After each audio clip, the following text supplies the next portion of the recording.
Hi readers, Lee here. Welcome back to my channel, Lila Wanders and Reads, and welcome to my first weekend books of 2025. And the year started off great, but sadly, this week ended with the DNF, and I'll tell you all about it here in a little bit. My first book of the year, however, was 5 stars, all the stars for Colson Whitehead's The Nickel Boys. I know a lot of people read this a lot sooner. I didn't. I'm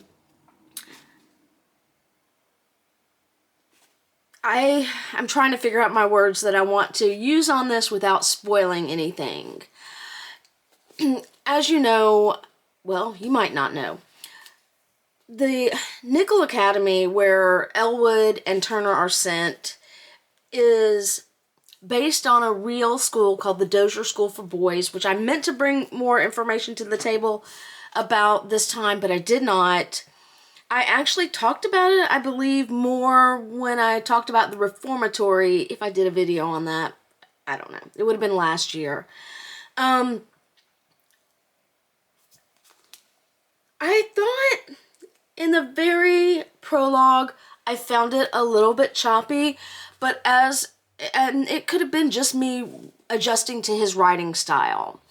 But as it went on, I found it just beautiful. I felt at once hopeless because of the ending, but also hopeful because of the ending, which is kind of messed up, but I really can't talk about it a lot without spoilers. I'm just gonna say, I'm so glad I read this. When I read this, it was beautiful. I teared up the other day just thinking about the end and how, again, hopeless and hopeful it made me feel. I can't say anything more about that. There is a movie that's out on limited release now, perhaps, but is coming out, hopefully, to a mass audience soon. I'm a little afraid that I'll just be a sobbing mess but I would be disappointed if I wasn't, if they do justice to this book. Anywho, so in total this week I've read 2 books. The second one is Carmilla by Joseph Sheridan Fanu. I read this for an online book club. We're not supposed to start until the 8th, but I wanted to get a jump start, and I did, and I'm glad I did. Another great read. I gave it 4 stars. I found out, I have 2 versions. One put out by Pushkin Press that I bought for this cover. The other, this is by, I don't know what press, but it's edited by Carmen Maria Machado? I don't know how to pronounce that. And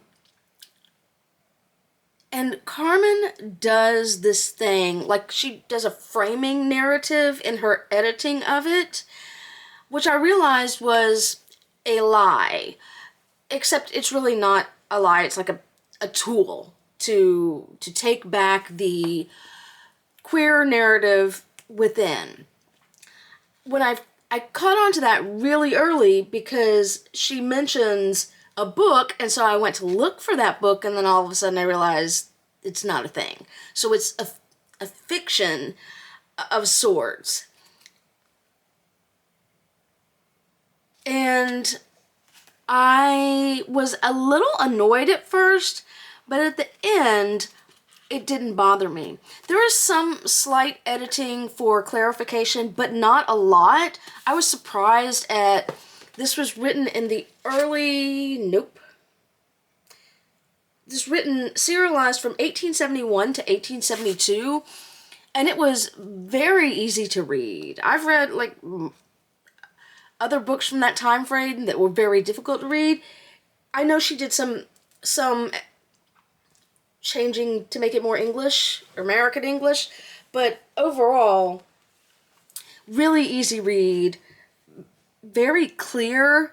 The author was Irish. He specialized in Gothic.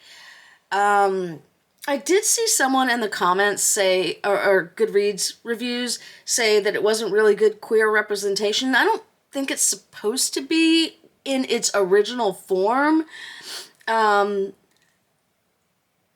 But I did appreciate by the end how Carmen Maria Machado takes it back into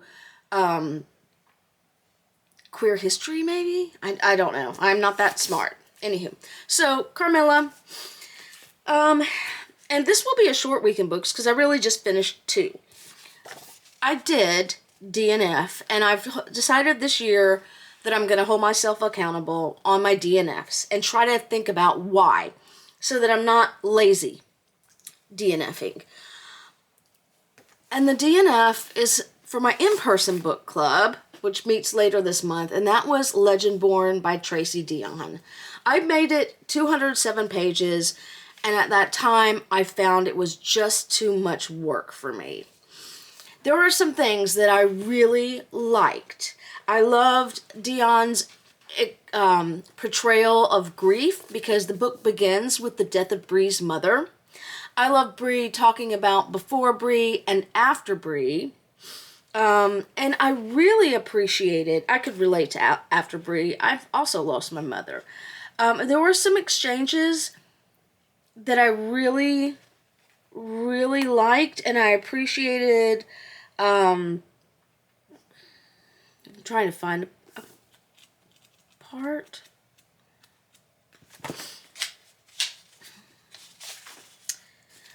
Where she talks about being able to trace one's family back so far, and she's not able to, whereas our wall, a wall that doesn't make me feel lost but found, a wall that towers over anyone who lays eyes on it, and how she feels cheated. So I appreciated that. But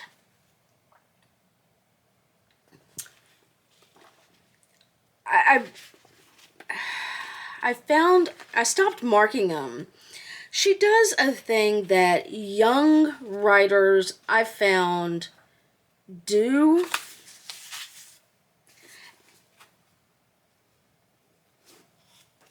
I'm trying to find, now I can't obviously find, but I started, here it is. But he's already in front of me, standing so close, his gaze rains down on my face like embers.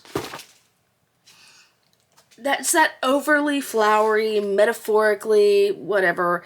I've got a notification that I just don't have the patience for. I noticed it a lot in Geneva Rose's book that I read last year. Tracy Deonn does not do that as much in this book. But there was also a pacing issue, which is ultimately why I ended up DNFing it. It did not flow for me. And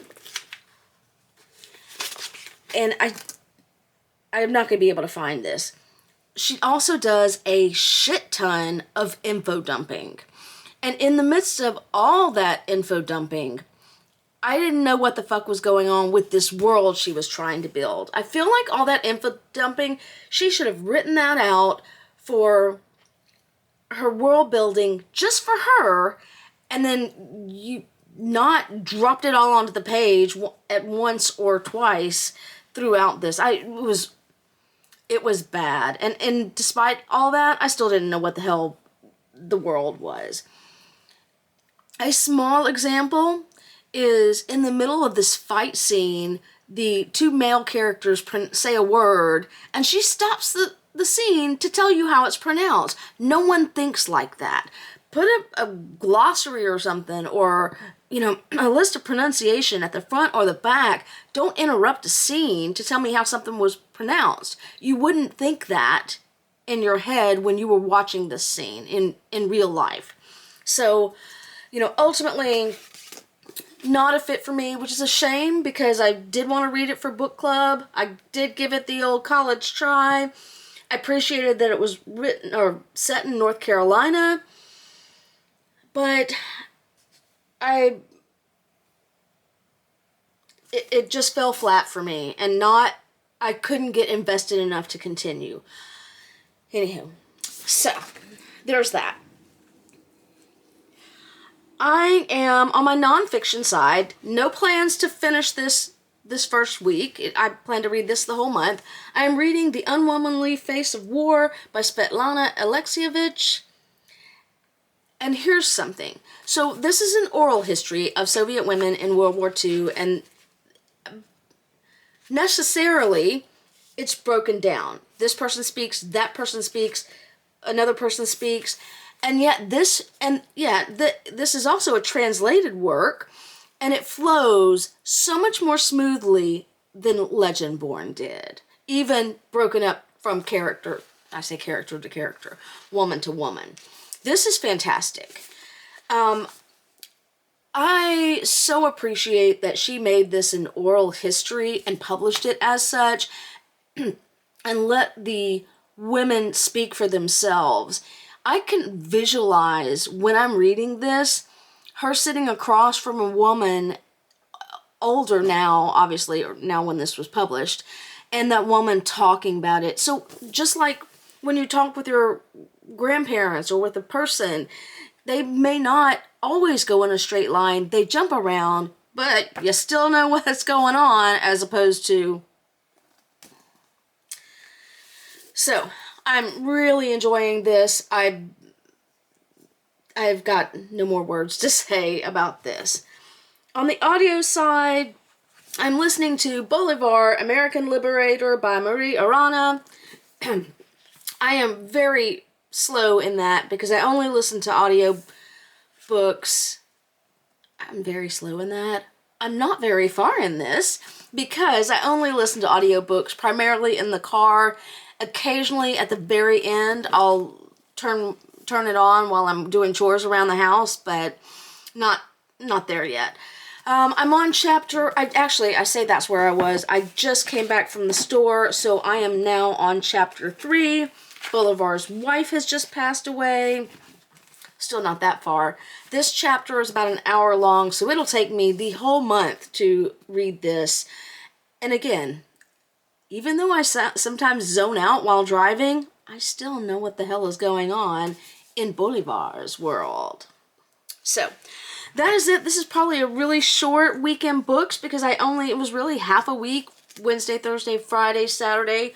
Today's Sunday when I'm recording this. Next up for me, I intend to read The Ghost Woods by C.J. Cooke. I bought this because of Mother Horror, and it hadn't intended to read it soon, but I chose to read it now because she says in theme, this is similar to Grady Hendrix's upcoming novel, Witchcraft for Wayward Girls. So I will read you a little bit about this.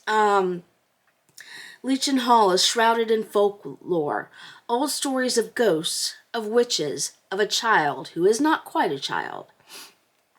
Now the woods are creeping closer, and something has been unleashed. Pearl Gorham arrives in 1965, one of a string of young women sent to Legion Hall to give birth. When she meets the mysterious mother and young boy who live on the grounds, the truth of the house emerges, and darkness moves in. Pearl must rethink everything she knows and risks what she holds most dear. So she's sent to a home for wayward girls, and I really look forward. 19 starts out, now and then. I love that. Different timelines. So, really look forward to reading this. I hope and I believe it'll be much better than Legendborn. I do still have reading plans for the rest of January. One is a retelling of Carmilla, but I didn't want to read that right now. I want to wait another week or so to get a little further from actual reading of Carmilla, because Carmilla was the last book that I finished. Anywho, I hope you're having a good reading year. My reading year started off really good with the Nickel Boys and Carmilla. Glitch with Legendborn, but I'm optimistic. I'm having a much better month so far than I did in October, November, December. That is it for me. As always, thank you for sticking with me on this journey, and happy reading!